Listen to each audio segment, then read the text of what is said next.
السلام علیکم ناظرین، میں طارق اسماعیل ساگر آپ کی خدمت میں مارکہ کارگل کے حوالے سے تیسری قسط کے ساتھ حاضر ہوں۔ ناظرین، افتخار آبزرویشن پوسٹ سے مقبوضہ کشمیر میں شمال کی طرف بمباٹ اور جنوب میں مراد باغ اور دراز تک کے علاقے پر بآسانی نظر رکھی جا سکتی تھی۔ یہ بڑی اور اہم شاہراہ تھی جہاں سے گزر کے بھارتی فوج کے دستے اس طرف آتے تھے۔ افتخار اوپی قائم کرنے کا مطلب تھا کہ انہوں نے بمباٹ اور دراس اور مراد باغ کی طرف آنے والی بھارتی فوج کا داخلہ یہاں ناممکن بنا دیا تھا۔ ناظرین کرام، اس پوسٹ پہ قبضہ برقرار رکھ کے وہ جب چاہتے سامنے موجود بھارتی فوج کی مین لائن کاٹ کر رکھ دیتے۔ یہ بلا شبہ بڑی عظیم کامیابی تھی جو ان افسروں اور جوانوں کی جہد مسلسل انتھک قربانیوں کے بعد ہی ممکن ہو سکتی تھی۔ دنیا کی کسی بھی فوج کے لیے ایسے موسم میں ان حالات میں یہاں تک پہنچنا ممکن ہی نہیں تھا۔ کرنل طاہر مسعود نے ساری منصوبہ بندی کو اس کا حصہ بن کے دیکھا۔ ان کے ذہن میں جو خدشات پڑ رہے تھے بعد میں ان کی تصدیق بھی ہو گئی۔ ہیڈ کوارٹر کی طرف سے مکمل اندھیرا تھا، لیکن ان کی حقیقت شناس نظروں نے آنے والے وقت کو پہلے سے دیکھ لیا تھا۔ کیپٹن افتخار نے اپنے سی او کے اندیشے کو سمجھتے ہوئے صورتحال کا جائزہ لیا اور اپنے جوانوں کے ساتھ ریکھی پر نکل گئے۔ طارق پوسٹ کے ارد گرد کوئی بھی ایسی جگہ دکھائی نہیں دے رہی تھی جہاں اس کی حفاظت کے لیے ایک اور مورچہ قائم کیا جاتا۔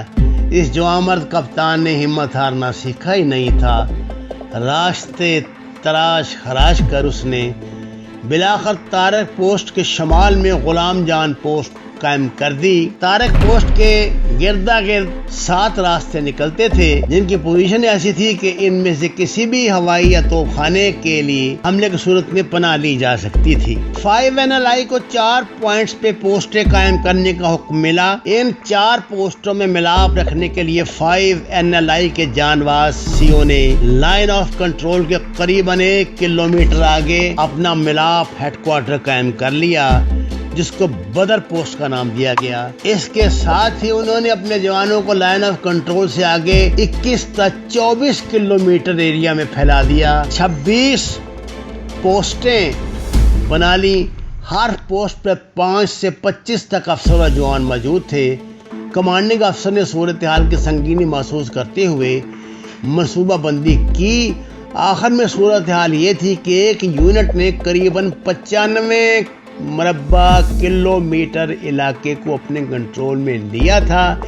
ایک پوسٹ پر عموماً 3 دن کی خوراک رکھی جاتی ہے۔ جنگ کی تو بات ہی اور تھی، یہاں عموماً حالت امن میں بھی جوانوں کو کئی دن فاقے کرنے پڑتے تھے۔ خصوصاً کھلے آسمان تلے موجود جوان اور افسر کھانا پکانے کے لیے فیول ٹیبلٹ ہی استعمال کرتے تھے جو ایک خاص مدت کے بعد ختم ہو جاتی۔ 13 NLI کو 18 کلومیٹر پہ پھیلی ایریا کی حفاظت ممکن بنانا تھی۔ انہوں نے کافر پہاڑی کے گرد 3 پوسٹیں قائم کر لیں۔ 31 AK ریجمنٹ وانکو میں تھی جہاں وہ براہ راست دشمن کی توپوں کی زد میں رہتے تھے۔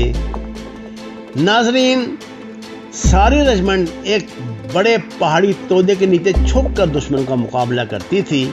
اس لڑائی کا ایک اہم کردار 24 سندھ ریجمنٹ بھی تھی جسے 1999 میں ڈومیل سیکٹر کی حفاظت کے لیے بلایا گیا تھا۔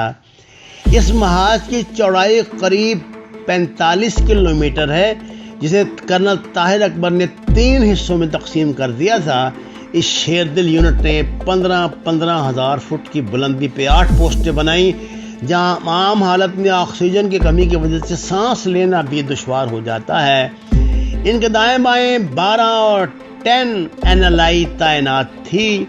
جو لوگ اس میدان کو سجا رہے تھے ان کے نزدیک اب میدان لگ گیا تھا، کسی بھی لمحے کچھ بھی ممکن تھا۔ اب جوانوں اور افسروں کو اس دشمن کا انتظار تھا جس سے 2 ہاتھ کرنے کے لیے انہیں میدان میں اتارا گیا تھا۔ اپنی دانش میں جس جرنیل نے دشمن کو سرپرائز دینے کا اہتمام کیا تھا شاید اس کا گزر بھی کبھی ان علاقوں سے نہیں ہوا۔ دنیا میں سب سے زیادہ ایولانچ یہاں آتے ہیں۔ ان سب شکنوں نے کب تک موسم کی عذابناکیاں برداشت کرنی تھی، کب تک انہیں اس برفیلے جہنم میں رہنا تھا، کسی کو علم نہیں تھا۔ اس سوال کا جواب فی الوقت کسی کے پاس نہیں تھا۔ 12 NLI کو قریباً 22 کلومیٹر مربع کے دفاع کی ذمہ داری سونپی گئی۔ اپنی پوسٹیں قائم کرنے کے بعد اب وہ اندیکھے دشمن کے انتظار میں بیٹھے تھے۔ بھارتی فوجیوں کے برعکس پاکستانی افسر و جوان اس بلاخیز موسم کا جبر و برداشت کرتے انتظار کا کرب سمیٹ رہے تھے۔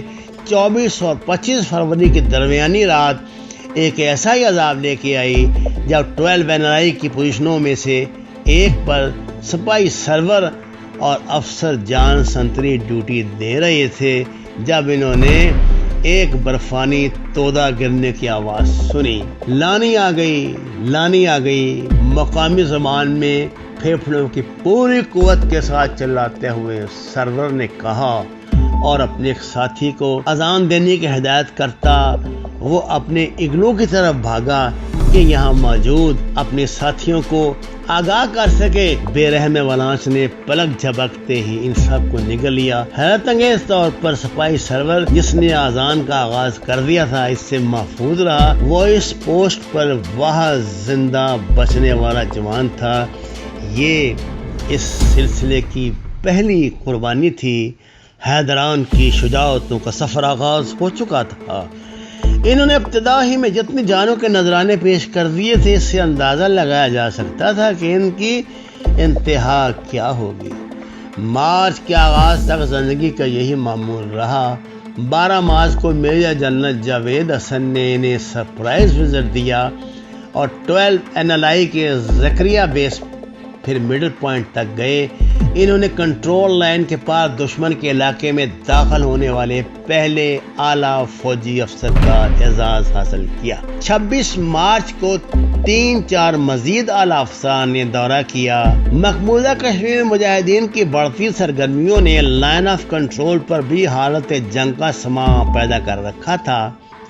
آئے روز کی جھڑپیں معمول تھیں۔ پاکستانی فوج کی جنوبی قیادت جلد از جلد دشمن سے دو بدو مقابلہ کرنے کی خواہش مند تھی۔ یہ جان کر جوانوں کا مورال بڑھنے لگا تھا جس نے اپنی انتہاؤں کو 28 مارچ 1999 کو چھوا جب حیرت انگیز طور پر گلتری پوسٹ پر صبح قریب 10 بجے ایک ہیلی کاپٹر لینڈ ہوا۔ ابھی تک کسی کو علم نہیں تھا کہ اس میں کون سوار ہے۔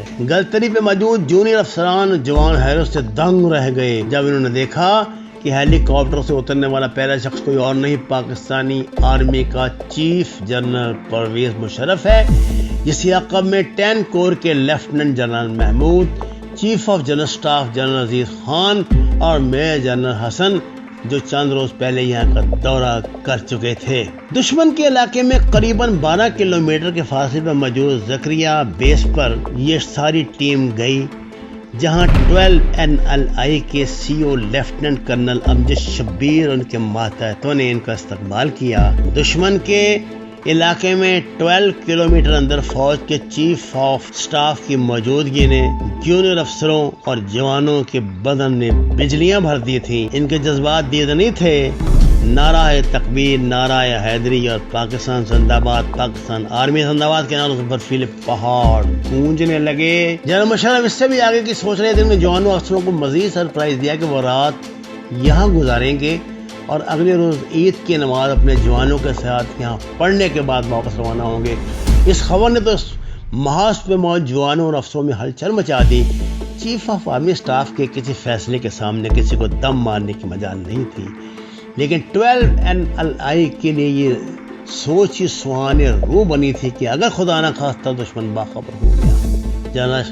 جنرل مشرف اور ان کے ساتھیوں نے اگلے روز عید کنٹرول لائن کے 12 کلومیٹر اندر بھارتی علاقے میں اپنے جوانوں کے ساتھ منائی۔